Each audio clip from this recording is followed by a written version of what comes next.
The Joe Rogan Experience. So this fucking Dave Chappelle thing's crazy.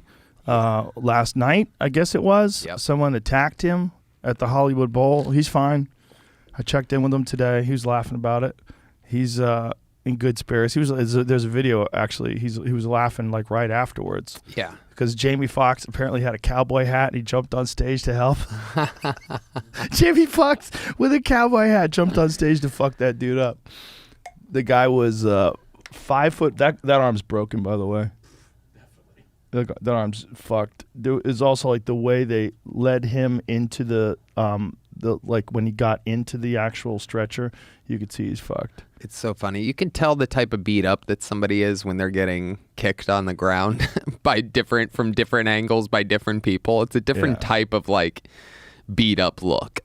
Yeah. You could tell that left side of his face was the side that was either on the ground or totally like away from everything. And the other side was getting punched. Just everything's swollen on the one side. Yeah, he's fucked. That guy.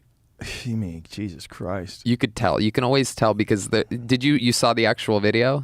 I saw the video. First of all, Dave Chappelle has good hips. Because the guy shoots he almost in sprawled on on him and he kind of turned with him. He kind of kung fu'd him. Yeah. He gave him a little Aikido. Have you watched the video? As the guy's coming in, he's coming in this way, and Dave kind of like turns a little. And it's balls, too. Chappelle's a big boy. Bigger than you think he is. Well, the guy's crazy. Clearly, there's something wrong with him. Look at this. And I mean, there's just no way to describe how not expecting that you are when you're on stage. Yeah. Look at him. He just runs away. And then the comedian clicks in and he comes back because he's like, wait, I have to my mic right now. Look at this guy running. Oh, my God. That guy's never tackled anybody in his life. No. Chappelle almost makes it clear out all the way. Yeah, almost. If he just had a little training. See, that was all an instinct. Mm-hmm. If he just had a little training.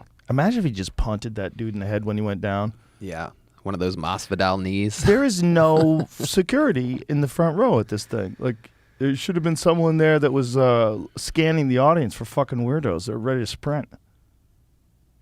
Crazy. Well, we live in strange times, man. I mean, and after the Chris Rock thing, that was one of the things I was worried about. I was like, are people thinking they're going to start smacking comedians now if they don't like what they're saying? Yeah. And what I'm thinking, or what I'm worried about, is people think that's justified. Like people keep using the same things. I saw an article. They said his transphobic statements. They're not fucking statements. They're jokes.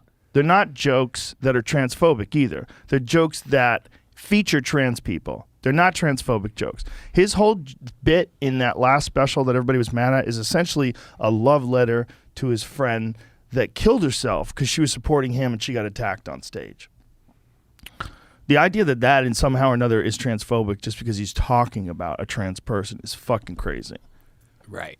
And then they just don't want to be talked about. That's essentially what it is. Like they're saying it's transphobic if you're even mentioning trans people as a subject, which is bonkers. Yeah, because it's really the opposite, right? That means that they're equal. Yeah. If you're being included in an American free conversation and obviously a comedy set, like that means that you're part of the everything else. You're now... Yeah, I mean... we all, of course, everything's part of the everything else. But it's like if there's stuff that you cannot discuss at all because it's so hot, the subject can't be brought up. Well, this is a nonsense way of communicating. You can't communicate like that.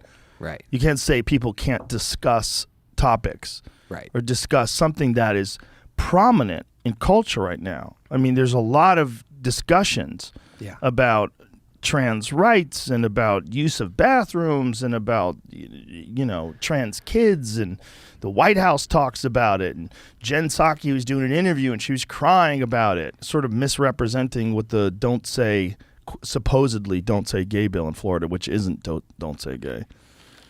This is it's a weird time because we have to be able to look through the fog of the anger that we have for the opposite, or the anger we have for the opponent, because the way that the Democrats and the way that Republicans look at it today is there's us and there's them, and it's so polarized.